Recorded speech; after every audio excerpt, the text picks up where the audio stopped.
Hi friends, welcome back to Jaya's recipes. അപ്പോൾ ഇന്ന് ഞാൻ നല്ല രുചിയുള്ള മുട്ടക്കുറുമയാണ് കാണിക്കാൻ പോകുന്നത്. ഈസി ആയിട്ട് ഉണ്ടാക്കാൻ പറ്റുന്ന ഒരു നല്ല ടേസ്റ്റി മുട്ടക്കുറുമ. ഇത് അപ്പത്തിനും പുട്ടിനും ചപ്പാത്തിക്കൊപ്പമൊക്കെ ചോറിനൊപ്പമൊക്കെ കഴിക്കാൻ പറ്റുന്ന ഒരു കുറുമയാണ്. അപ്പോൾ ഞാൻ ഇതിന് മുന്നേ കുറേ തരത്തിലുള്ള മുട്ടക്കറികളൊക്കെ അപ്ലോഡ് ചെയ്തിട്ടുണ്ട്. കാണാത്തവരൊന്ന് കണ്ടു നോക്കൂ. അപ്പോൾ നിങ്ങൾ ആദ്യമായിട്ട് എൻ്റെ ചാനൽ കാണുന്നെങ്കിൽ ഒന്ന് സബ്സ്ക്രൈബ് ചെയ്യണേ. അപ്പോൾ അതിന് വേണ്ടിയിട്ട് ഞാൻ കുറച്ച് വെളിച്ചെണ്ണ ഒഴിക്കുകയാണ്. ഇപ്പോൾ ഇവിടെ തണുപ്പാവുക കാരണമാണ് വെളിച്ചെണ്ണ ഇങ്ങനെ. ഇതിലേക്ക് ഞാൻ 1 ടീസ്പൂൺ കടുക് ഇട്ട് കൊടുക്കുന്നുണ്ട്.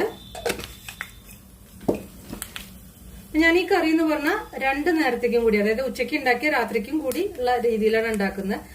അപ്പോൾ നിങ്ങൾക്ക് കറിയുടെ അളവ് കുറച്ചിട്ട് ആ രീതിയിൽ ഉണ്ടാക്കാം കേട്ടോ. ഇതൊക്കെ പൊട്ടി വന്നു. നമുക്ക് ഇതിലേക്ക് കറിവേപ്പില കുറച്ചിട്ട് കൊടുക്കാം.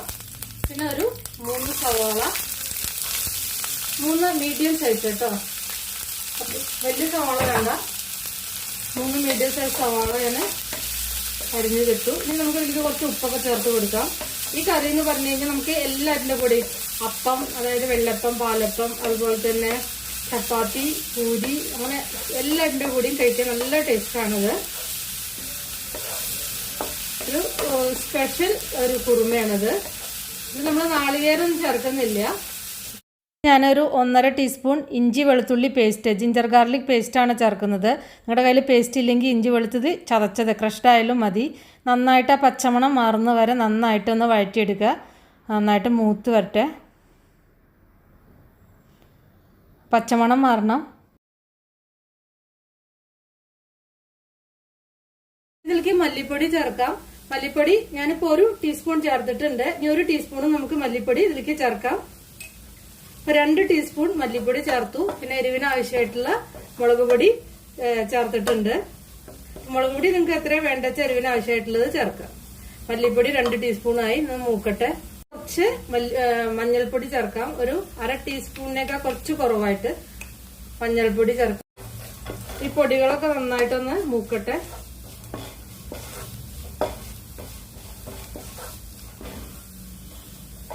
ഇതൊക്കെ മൂത്ത് വരുമ്പോൾ 2 തക്കാളി ചേർക്കുക.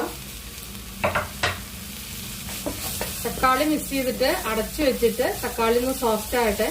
നമ്മൾ ഉപ്പൊക്കെ ചേർത്തിട്ടുണ്ടല്ലോ, അപ്പൊ പെട്ടെന്ന് സോഫ്റ്റ് ആവും തക്കാളി. ഒന്ന് അടച്ചു വെക്കുക.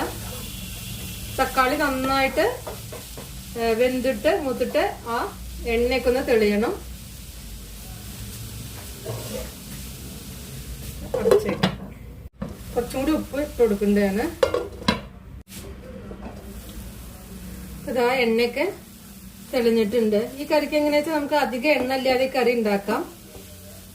കാരണം നമ്മൾ കൊഴുപ്പ് കൂട്ടാനും ടേസ്റ്റ് കൂട്ടാനൊക്കെ ആയിട്ട് കുറുമയില് നമ്മൾ വേറൊരു സംഭവം കൂടി ചേർക്കുന്നുണ്ട്. അപ്പൊ നമുക്ക് കുറച്ച് എണ്ണയിൽ ഒരു 2 ടേബിൾ സ്പൂൺ എണ്ണ ഉണ്ടായാൽ മതി. നമുക്കിതൊക്കെ വഴറ്റിയെടുക്കാൻ പറ്റും. പിന്നൊക്കെ ഇത്ര ചേർക്കേണ്ടത് വെച്ചാൽ നമ്മുടെ ഇഷ്ടം പോലെ ചേർക്കാം.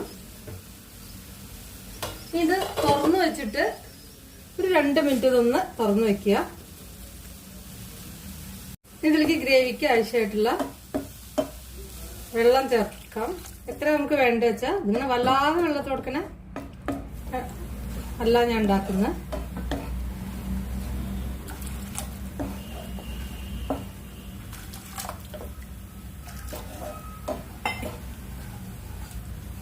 ഗ്രേവിക്ക് ആവശ്യമായിട്ടുള്ള ചൂടുള്ള വെള്ളം ഒഴിക്കുക.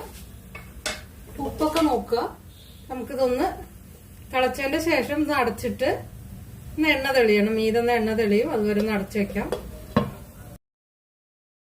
ഇനിയിപ്പോൾ ഈ കറിക്ക് കൊഴുപ്പ് കൂട്ടാനും നല്ല രുചി ഉണ്ടാവാനും വേണ്ടിയിട്ട് ഞാൻ അണ്ടിപ്പരിപ്പാണ് തേങ്ങാപ്പാലിന് പകരം ചേർക്കുന്നത്. നിങ്ങൾക്ക് വേണമെങ്കിൽ ഇതിന് തേങ്ങാപ്പാൽ നിങ്ങളുടെ കയ്യിലുണ്ടെങ്കിൽ തേങ്ങാപ്പാൽ ഒരു 1/2 കപ്പ് ചേർക്കാം. പക്ഷേ ഇത് അതിനേക്കാൾ ടേസ്റ്റാണ് ഇത് അണ്ടിപ്പരിപ്പ് അതിൻ്റെ പേസ്റ്റ് ചേർത്ത് കഴിഞ്ഞാൽ. അപ്പോൾ അതിൻ്റെ ആ ഒരു റോ ടേസ്റ്റ്, ആ പച്ചമണം മാറാൻ വേണ്ടിയിട്ട് ഒരു 3 മിനിറ്റ് അണ്ടിപ്പരിപ്പ് ഇതിലിട്ട് തിളപ്പിക്കുക. ഞാനൊരു 12-13 എടുത്തിട്ടുണ്ട്. ഒരു 15 വരെ ആവാം. നന്നായിട്ട് ഒരു 2-3 മിനിറ്റ് ഇട്ടിട്ട് നന്നായിട്ട് തിളപ്പിച്ചതിൻ്റെ ശേഷം ചൂടാറിയതിൻ്റെ ശേഷം അതൊന്ന് ഊറ്റിയെടുത്ത് അരയ്ക്കണം. ഈ വെള്ളം തന്നെ അരയ്ക്കാൻ ഉപയോഗിക്കരുത്.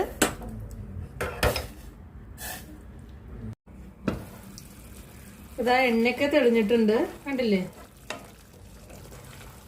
ഞാനിപ്പോ ഒരു 1-1.25 കപ്പ് ചൂടുള്ള വെള്ളം ഒഴിച്ചു കൊടുത്തിട്ടുണ്ട് കേട്ടോ.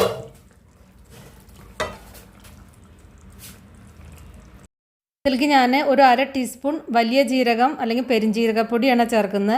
പെരുംജീരകപ്പൊടി ഞാൻ ആദ്യം വഴറ്റുമ്പോൾ ചേർത്തിട്ടുണ്ടായിരുന്നില്ല, അപ്പോൾ അതിൻ്റെ ഫ്ലേവർ നഷ്ടപ്പെടും. ഈ സമയത്ത് ചേർത്താൽ അതിൻ്റെ ഫ്ലേവർ കുറച്ചും കൂടി കൂടുതലായിട്ട് കിട്ടും, ടേസ്റ്റ് കൂടും. അപ്പോൾ ഒരു 1/2 ടീസ്പൂൺ ചേർത്തു. ഞാനിത് അരപ്പ് ചേർക്കുകയാണ്.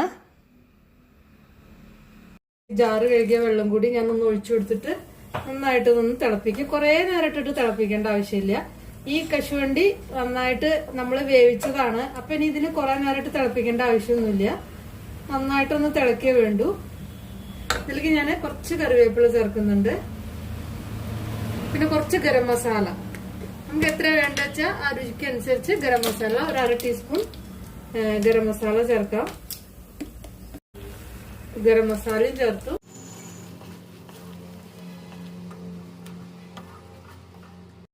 ഒരു നുള്ളു പഞ്ചസാര ടേസ്റ്റ് ബാലൻസ് ചെയ്യാൻ ചേർക്കുകയാണ്. നിങ്ങൾക്ക് പഞ്ചസാര വേണമെങ്കിൽ ചേർക്കണ്ട, ഒരു നുള്ളേ ചേർക്കാവൂ. അതിൻ്റെ ടേസ്റ്റ് വേറെ അറിയാനൊന്നും പാടില്ല. അതിലേക്ക് ഞാനൊരു 6 മുട്ട വേവിച്ചത് അങ്ങനെ നെടുകെ കീറിയത് വരഞ്ഞത് ചേർത്തിട്ടുണ്ട്. മുട്ട ചേർത്തിട്ട് അധികം നേരിട്ട് തിളപ്പിക്കൊന്നും വേണ്ട, 1 മിനിറ്റ് തിളപ്പിച്ചാൽ മതി ഒന്ന് അടച്ച് വെച്ചിട്ട്. അപ്പോൾ ഞാൻ ഇതിലേക്ക് കുറച്ചുകൂടി ഗരം മസാല വിതറിയിട്ടുണ്ട്. അപ്പോൾ നിങ്ങൾക്ക് എത്ര ഫ്ലേവറിന് വേണ്ട വെച്ചാൽ അത്രയും ഗരം മസാല ചേർത്താൽ മതി. അപ്പോൾ അത് അടച്ചു വെച്ചിട്ട് ഒരു മിനിറ്റ് ഒന്ന് അടച്ചു വെച്ച് തിളപ്പിക്കുക. പിന്നെ എന്താ പറയുക, കാഷ്യൂ നട്ട് പേസ്റ്റ് ആവുക കാരണം ഇത് വെച്ച് കഴിഞ്ഞാൽ ഒന്നും കൂടി കുറുകും. ഇതിനിത് അടച്ചു വെച്ചിട്ട് 1-2 മിനിറ്റ് തിളപ്പിക്കാവും. കൂടുതൽ നേരിട്ടിട്ടൊന്നും തിളപ്പിക്കാൻ പാടില്ല. പിന്നെ മുട്ടയും ഓവർ കുക്ക് ആവരുത്, മുട്ട പ്രോട്ടീനാണ്, പിന്നെ ബലം വരും.